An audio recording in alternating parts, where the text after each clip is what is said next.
నమస్తే, మనతో పాటు కార్పొరేటర్ హేమ గారు ఉన్నారు, మాట్లాడదాం. నమస్తే అండి. నమస్తే అండి. ఎట్లా ఉండబోతుంది అంటే కావాల్సుకొని రేవంత్ రెడ్డి ప్రతిపక్షంలో ఉన్నటువంటి కేసీఆర్ బయటికి రావాలని చెప్పి కూడా సంవత్సరం మొత్తం పిలిచిండు. ఇప్పుడు దాదాపుగా ఒక 6 నెలల తర్వాత భవన్కి వస్తామన్నారు. ఎట్లా ఉండబోతుంది? ఫస్ట్ ఆఫ్ ఆల్ కేసీఆర్ గారు ఎక్కడికి పోలేదు, ఇక్కడే ఉన్నాడు. ఆయన ఫామ్ హౌస్లోనే ఉన్నారు. ఫామ్ హౌస్ నుంచి ఏమేం చేయాలో దిశానిర్దేశిస్తూ గ్రౌండ్లో ఉన్న మా నాయకులకు అందరికీ డైరెక్షన్స్ ఇచ్చి మమ్మల్ని ప్రజల్లోకి పంపిస్తున్నాడు.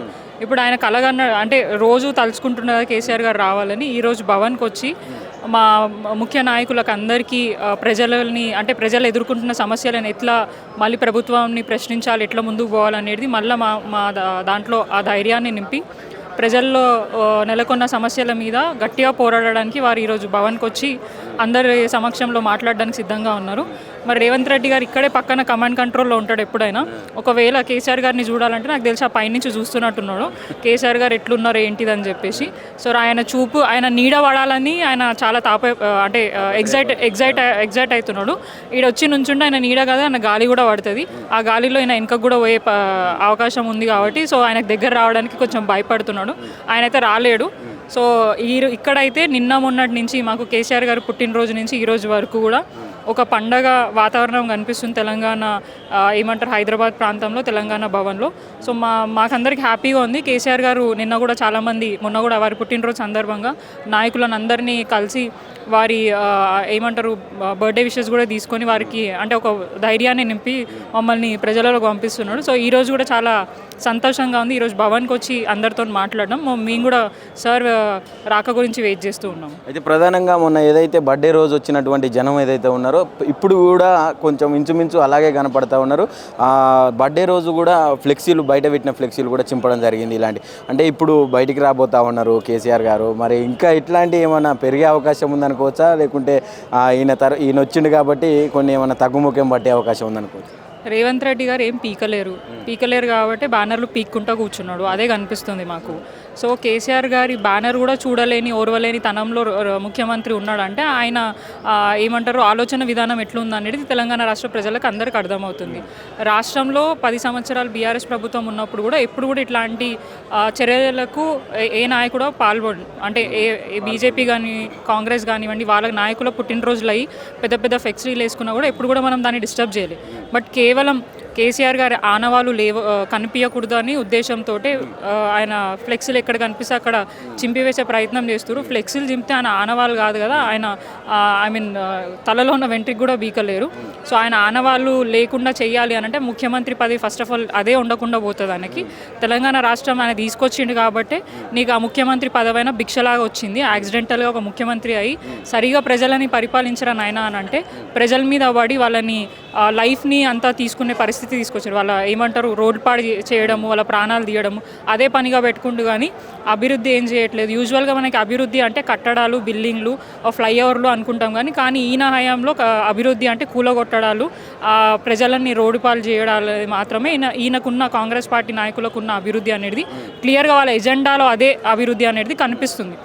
సో కేసీఆర్ గారు రావాలని కోరుకుంటున్నారు, వస్తున్నారు. వచ్చినప్పుడు ఆయన కొట్టే దెబ్బకి నువ్వు కింద పడతావు తర్వాత మళ్ళీ లేవలేని పరిస్థితి అయితే డెఫినెట్గా ఉంటుంది. అంటే ఈ కొట్టే దెబ్బ ఏదైతే ఉందో దీని మీద కూడా కొన్ని సెటరికల్గా కామెంట్ చేసిన పరిస్థితి చూస్తూ ఉంటాయి. రేవంత్ రెడ్డి నువ్వు ఫస్ట్ కర్ర పట్టుకొని చక్కగా నిలబడడం నేర్చుకో అని చెప్పి కూడా ఇట్లా రకరకాల కామెంట్స్ చేసినట్టు చెప్పి ఏం చెప్తారు మీరు దీన్ని? అంటే ఆయన పట్టుకోవాల్సిన అవసరం లేదు. ఆయన ఒక పెద్ద మనిషి, 70 years నీ వయసు కంటే ఆయన ఒక తండ్రి స్థాయిలో ఉన్న వ్యక్తి. ఆయన 71 years ఉన్న ఏజ్ వ్యక్తి ఎట్లుంటారో అందరికీ తెలుసు. అయినా కూడా ఆ కట్ట రాదు కదా, నువ్వు ఫస్ట్ ఆఫ్ ఆల్ కమిషన్లు లేకుండా పరిపాలన చేస్తే బాగుంటుంది. కేసీఆర్ గారి కట్ట కదా, అవన్నీ లేకుండానే ఒక్కడిగా వచ్చి పోరాడుతున్నారు తెలంగాణ ప్రజల కోసం. అప్పుడు ఒంటరిగానే తెలంగాణ రాష్ట్రం గురించి పోరాడిండు. ఇప్పుడు నీ ప్రభుత్వం ఎదుర్కోవడానికి వేరే ఏ పార్టీలతో కలగకుండా సింగిల్గా ఆయననే ఎదుర్కొనే ప్రయత్నం చేస్తున్నాడు. సో ఆయన ఏం పట్టుకోకపోయినా నీ పీక మాత్రం పట్టుకోవడానికి ఆయన సిద్ధంగా ఉన్నాడు. పీక పట్టుకొని నిన్ను ఇక్కడి నుంచి తెలంగాణ ప్రజలు కొట్టి తరిమేలాగా కూడా వాళ్ళు చేయడానికి సిద్ధంగా ఉన్నారు. సో ఇది మాత్రం మాకు క్లియర్గా అర్థమవుతుంది. ఇదే సర్కాయిజము ఆపుకొని ప్రజలకు మంచి చేసి వారి బాగోగులు తెలుసుకొని తెలంగాణ రాష్ట్రాన్ని మళ్ళీ 10 సంవత్సరాలు వెనుకకు పోకుండా ఇంకా ముందుకు తీసుకుపోతే బాగుంటుంది. అని అంటే అభివృద్ధి అని చెప్తూ ఆ అభివృద్ధి నీ ఇంట్లోనే కనిపిస్తుంది కానీ తెలంగాణ రాష్ట్రంలో ఏడా కనిపిస్తలేదు. ప్రజలు ఎవరైతే ఉన్నత స్థాయిలో ఉన్న వ్యక్తులని కూడా రోడ్ పాలు తీసుకొని వచ్చి వాళ్ళ ఇల్లులు కూలగొట్టేసి వాళ్ళని అంటే బతకనీయకుండా చేస్తున్నాం. అండ్ రీసెంట్గా ఈరోజే చూడొచ్చు మనము ఒక టీ స్టాల్ వ్యక్తి జస్ట్ కేటీఆర్ గారి పేరు పెట్టుకొని కేటీఆర్ టీ స్టాల్ అని పెట్టుకున్నందుకు అధికారులకు ఆదేశించి ఆయనను అక్కడ బతకనీయకుండా టీ స్టాల్ని కూడా డిస్టర్బ్ చేసే ప్రయత్నం చేస్తున్నాడు. అంటే ఇంత జెలస్ ఎందుకు, ఇంత ఓర్వలేనితనం ఎందుకు?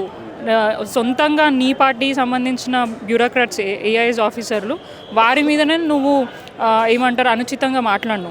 అంటే ఒక ఐఏఎస్ ఆఫీసర్లు ఏసీలలో కూర్చుంటున్నారు, కరప్షన్లు చేస్తున్నారని చెప్పి నువ్వు మాట్లాడుతున్నావు. అంటే నీ గవర్నమెంట్, నీ అడ్మినిస్ట్రేషన్ అంత దరిద్రంగా ఉన్నదని నువ్వు ఒప్పుకుంటున్నావు కాబట్టి కింద ఉన్న ప్రజలు కూడా నీ ప్రభుత్వం గురించి అంత మంచిగా మాట్లాడుతున్నారు. ఫస్ట్ నీ వైఖరి మార్చుకో, నీ పద్ధతి మార్చుకొని, నీ మాట తీరు మార్చుకొని ప్రజలకు మంచి చేసే విధంగా ముందుకెళ్ళు తప్ప ఇట్లాంటి చిల్లర రాజకీయాలు చేస్తే నిజంగా రేపటి రోజున నీకు ఫ్యూచర్ అనేది ఉండదు.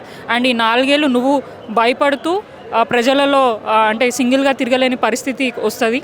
రేపు మీ నాయకులు ఎక్కడికక్కడ ప్రజలందరూ అడ్డుకొని మంచి చేస్తే స్వాగతిస్తారు, పూలతో వెల్కమ్ చేస్తారు. నువ్వు గిట్ట ఇట్లనే చేస్తే మాత్రం రాళ్ళు తీసుకొని కొట్టి నేను ఎలగొట్టే ప్రయత్నం అయితే చేస్తారు. Thank you. యూ అన్న నమస్తే అన్న. ఎట్లా ఉండబోతుంది అంటే దాదాపు ఒక 6 నెలల తర్వాత కేసీఆర్ గారు భవన్కి రావడం జరుగుతూ ఉన్నది. అంటే రా అని కోరుకున్నాడు కదా రేవంత్ రెడ్డి, ఎట్లా ఉండబోతుంది అన్న? రారా సరైన సమయంలో సరైన నిర్ణయం తీసుకుంటారు కేసీఆర్. ఆ రకంగానే రావడం జరిగింది. అనేక మంది 10 ఏళ్ళు పాలన చేసిన అప్పుడు ఎన్టీ రామారావు కావచ్చు, లేదా చంద్రబాబు నాయుడు కావచ్చు, జగన్ కావచ్చు, వీళ్ళంతా కూడా పరిపక్వత చెందిన నాయకులు. అందులో ఉద్యమ పార్టీగా 15 ఏళ్ళు సర్వీస్ చేసి మళ్ళీ 10 ఏళ్ళు అధికారం అనుభవించిన కేసీఆర్ గారు ఒక్కసారి బయటకు వస్తే రేవంత్ రెడ్డి కాదు కదా, అలా ఉన్న మొత్తం వాళ్ళ కౌరవ సంఘం మొత్తం కూడా కేసీఆర్ని ఎదుర్కోవడం సాధ్యం కాదు. సో ఏదైనా మా పార్టీ ఈరోజు రాబోయే 27 తారీఖు ఏప్రిల్ 27కు ఆవిర్భావం ఉంది. సో కాబట్టి దాన్ని గొప్పగా 25వ సంవత్సరాన్ని గొప్ప సిల్వర్ జూబ్లీ పెద్దగా చేసుకోవాలనే ఉద్దేశంతో ఈ కార్యక్రమం ఏర్పాటు చేయడం జరిగింది. ఇదొక ఎత్తు అయితే ప్రజా వ్యతిరేక విధానాలు ఇస్తున్న కాంగ్రెస్ ప్రభుత్వం మీద ఒక దిశ నిర్దేశం ఇవ్వడానికి, ఏ రకంగా మనం ప్రజల్లోకి వెళ్ళాలనే దిశ నిర్దేశించడానికి వారు వస్తున్నారు. సో తప్పకుండా రేపు రాబోయే రోజుల్లో కేసీఆర్ గారు ముందు వరుసలో ఉండే వారి నాయకత్వంలో ఏ కార్యక్రమం ఇచ్చినా కూడా మేము చేయడానికి సిద్ధంగా ఉన్నాం.